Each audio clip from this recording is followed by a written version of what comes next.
written decision.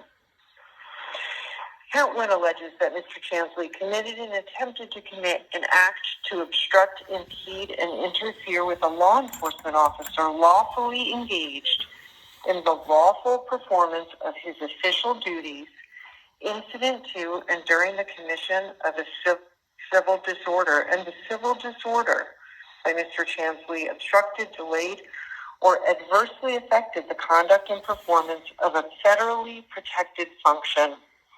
Count 2, also a felony, alleges that Mr. Chansley attempted to and did corruptly obstruct, influence, and impede an official proceeding, that is, a proceeding before Congress, by committing an act of civil disorder and threatening congressional officials, and unlawfully remaining in a restricted building without lawful authority, and engaging in disorderly and disruptive conduct.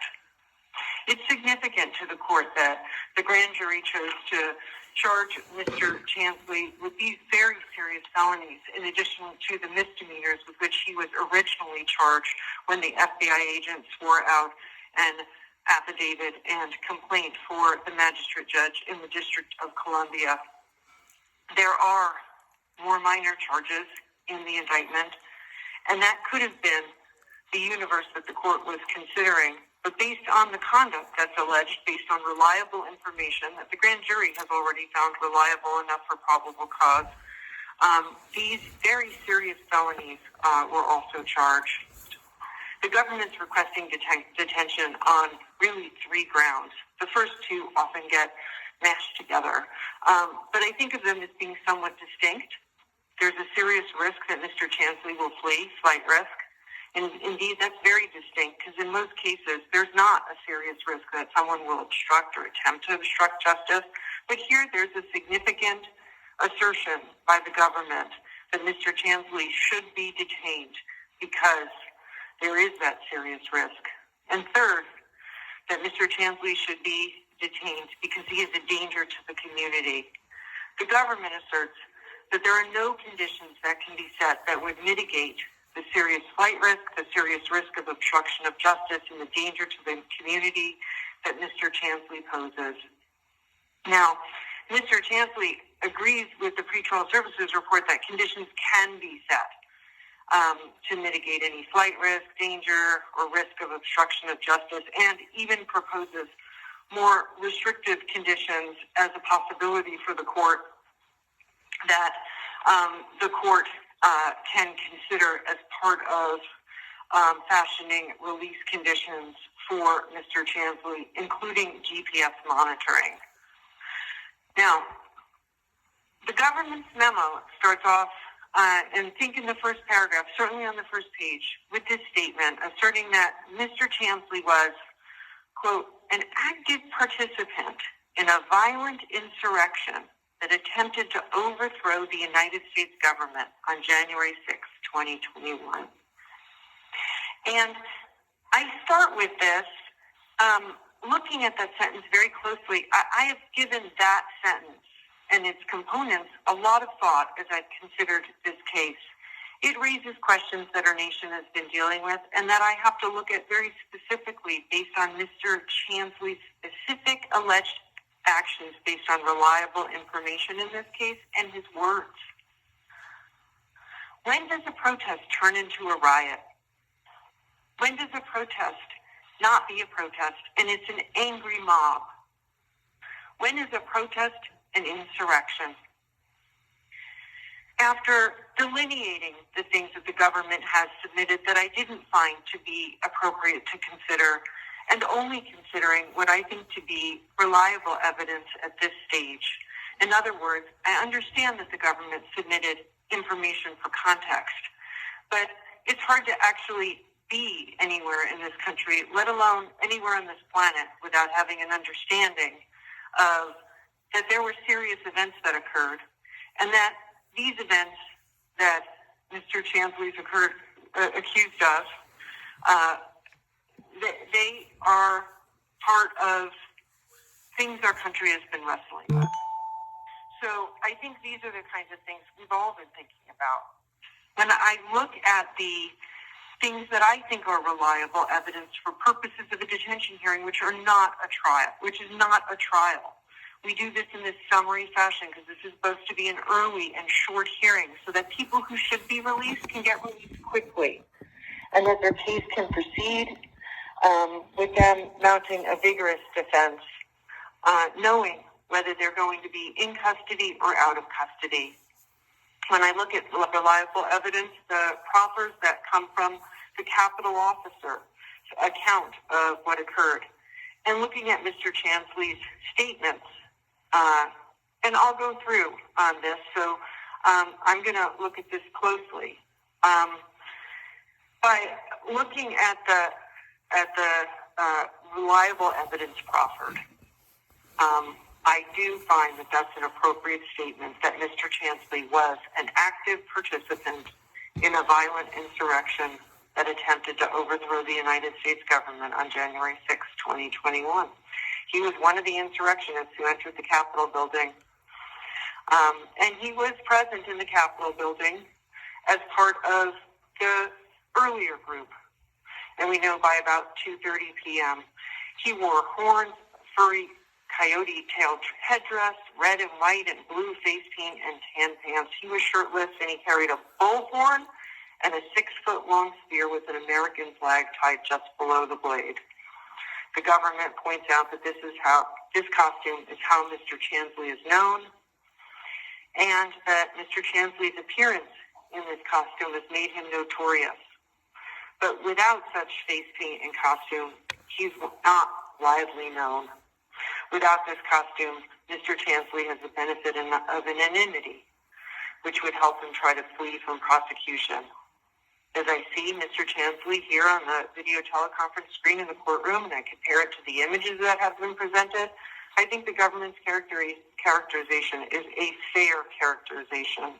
While Mr. Chansley is clearly distinctive, and his picture and various pictures of him appear to have, Mr. Williams said, there's a lot of them, and they're widespread. When you see Mr. Chansley without that garb, he's very anonymous. I don't know that, I certainly wouldn't, if you asked me to under oath say, is that the same person? Or put him with other people who are of a similar age and of similar facial hair. I don't think I could pick him out as the person. That costume covers his head, it covers his face, it's so distracting, it's so distinctive. And yes, he is bare-chested with tattoos, and those are really distinctive, but he's covered now, you don't see the tattoos. So he just wear a long-sleeve shirt, and you just wouldn't see it's him. So it's this odd irony that regarding flight, that he has made himself notorious, but he also has the ability to be anonymous. Back to January 6, 2021. U.S. Capitol Police Officer Keith Robichaud attempted to quell the crowd and move them out of the area. Mr. Chansley approached Officer Robichaud and screamed, among other things, that this was their house, that they were there to take the Capitol, to get congressional leaders. Chansley also used his bullhorn to communicate that they were there to take out several United States congressmen. And this is important for when this is not when you determine, is this a protest? This is not a protest. This is a riot. This is an insurrection. While Officer Robichaud was attempting to quell the crowd, so here's a moment. Maybe people are just getting a little overheated. Maybe people are saying things they don't mean. Chansley was using his bullhorn to incite the crowd. The sound of his voice over the bullhorn carried to different areas of the building, and Officer Robichaud could hear reactions from a different group of people in a different hallway of the Capitol. And they were being kept back by other officers when Mr. Chansley would yell into the bullhorn. Officer Robichaud and so for me, this is not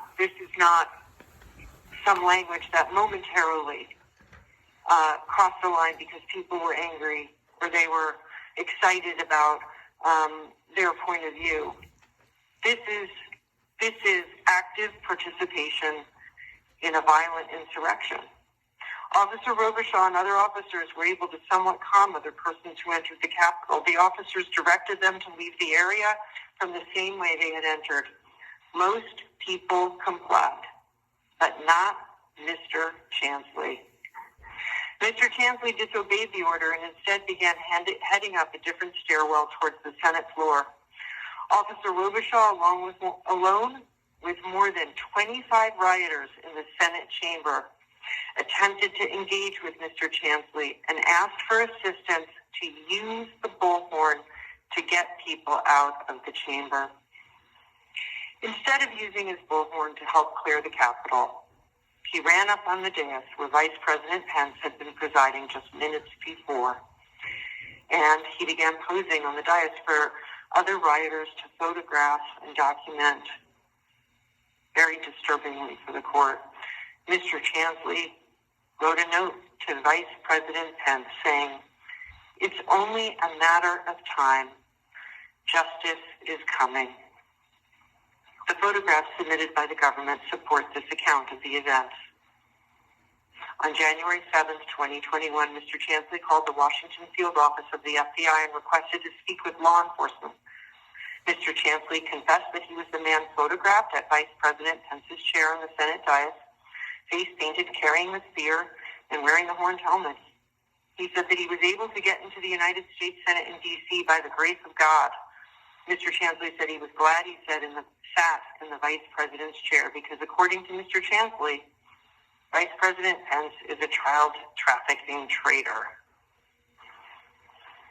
However, Mr. Chansley said he did not mean his note to Vice President Pence, "It's only a matter of time, justice is coming," as a threat. Mr. Chansley expressed his interest in returning to Washington, D.C. for the inauguration on January 20th, 21, later telling the FBI, "I'll still go, you better believe it. For sure I'd want to go there as a protester. Mr. Chansley's idea of protesting is committing the unlawful acts that we're discussing here. So that's intent, in my view, that Mr. Chansley will repeat this behavior. I find that given the proffer here, the weight of the evidence against Mr. Chansley is great. Mr. Chansley's actions disrupted the democratic processes and work of our elected officials. Indeed, Mr. Chansley intended that his actions disrupt the workings of the United States government. He intended his actions to stop the process for peaceful transition of power. His actions at our nation's capital were not only frightening to those at the Capitol, but to people across the United States of America. The evidence is that Mr. Chansley's actions were contrary to the rule of law and were intentionally so.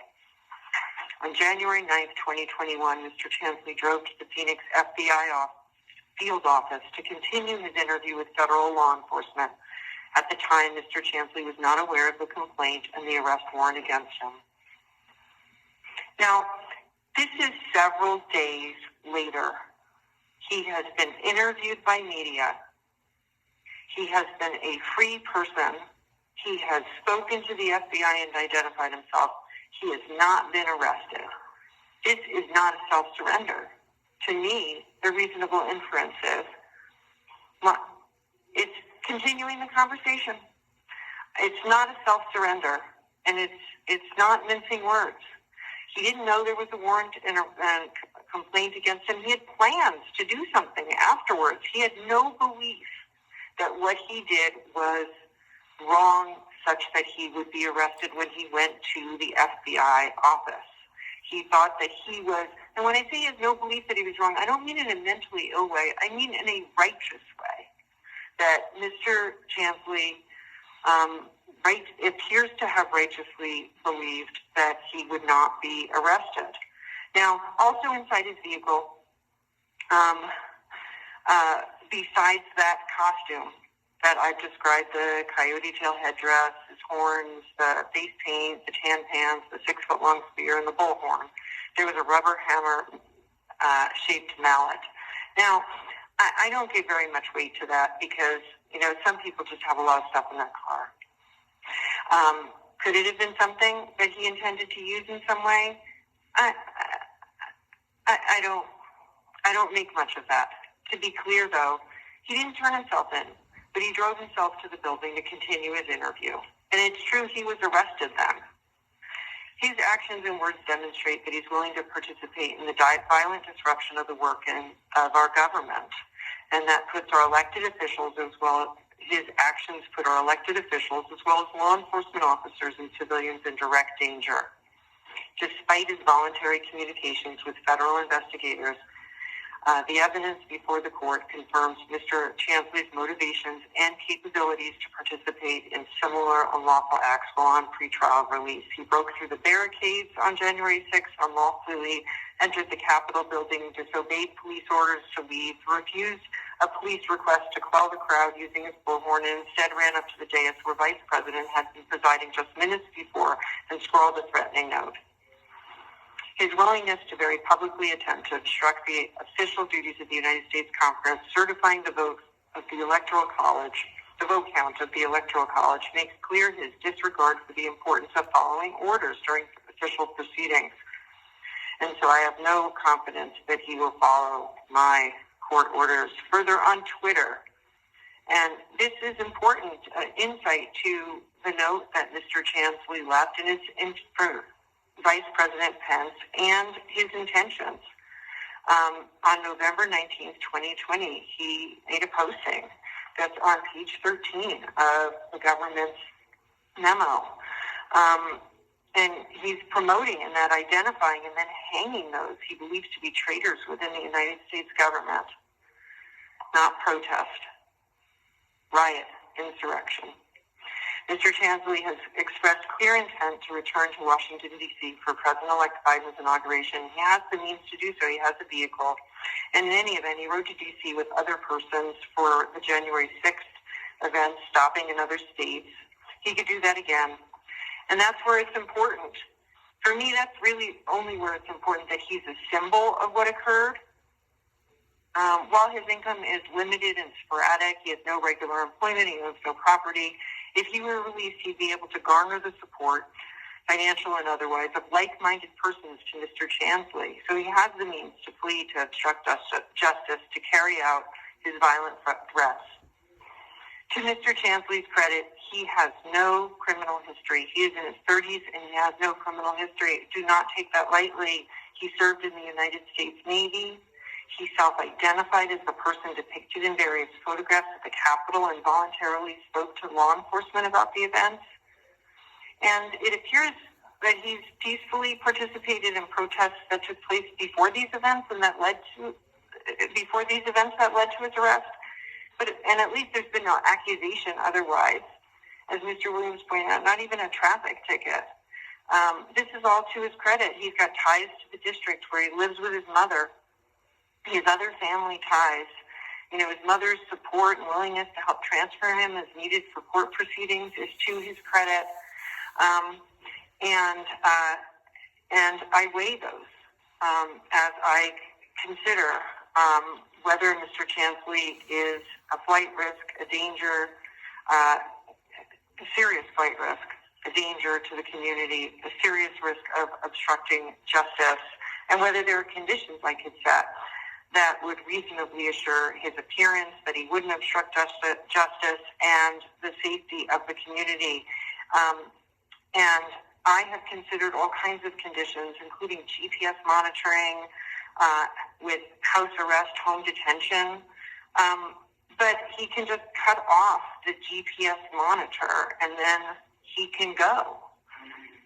Well, thank you, Mr. Chansley, and I understand you disagree with probably a lot of what I'm saying, but I'm going to ask you to be silent while I make my findings, and your attorney can appeal it to a higher court. But I want to finish making my findings. Now, as to the issue about the other drug use by Mr. Chansley and the mental health concerns, I think these are things that can be addressed.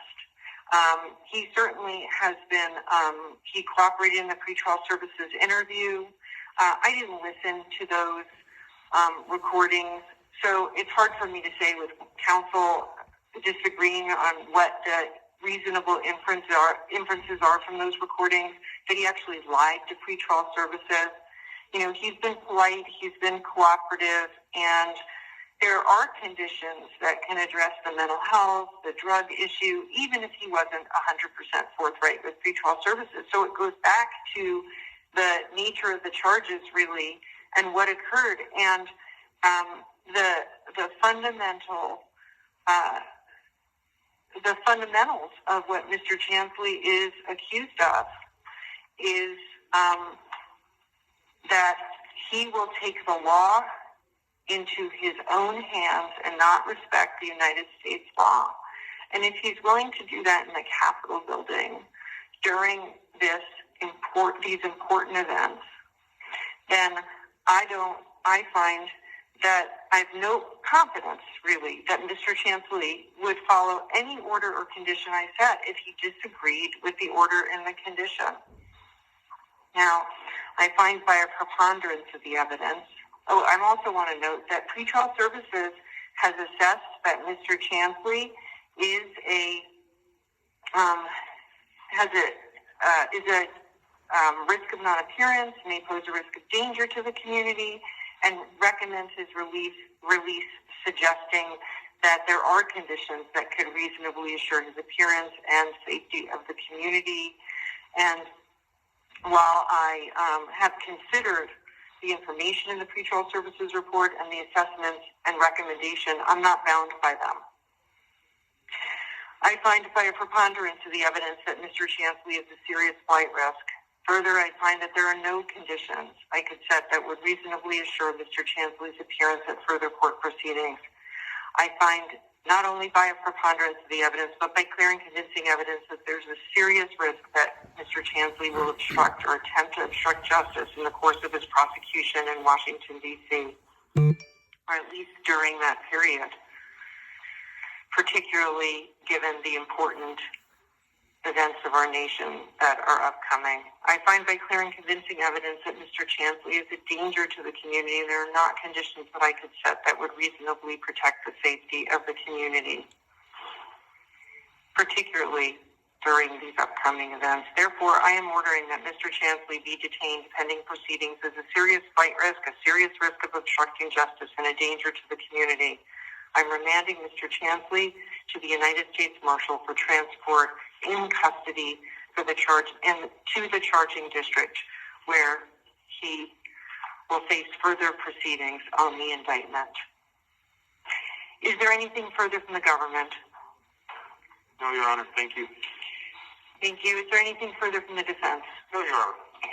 Thank you. Your Honor, can I say something? Your attorney is here, and generally that's not advisable. Mr. Williams, I don't wish to be rude to your client.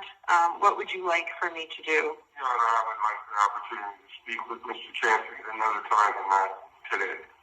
Thank you, Mr. Chansley.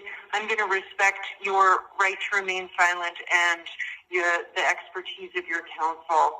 We are adjourned on these proceedings. Thank you, everyone. This is recording by MAAP Real Talk Show with you, George, the host, Nemeh. Just to let you know, this is for Jacob Chansley, his real name. He goes by Jake Anglin. We'll wait to see what happens next. This is MAAP Real Talk Show with you.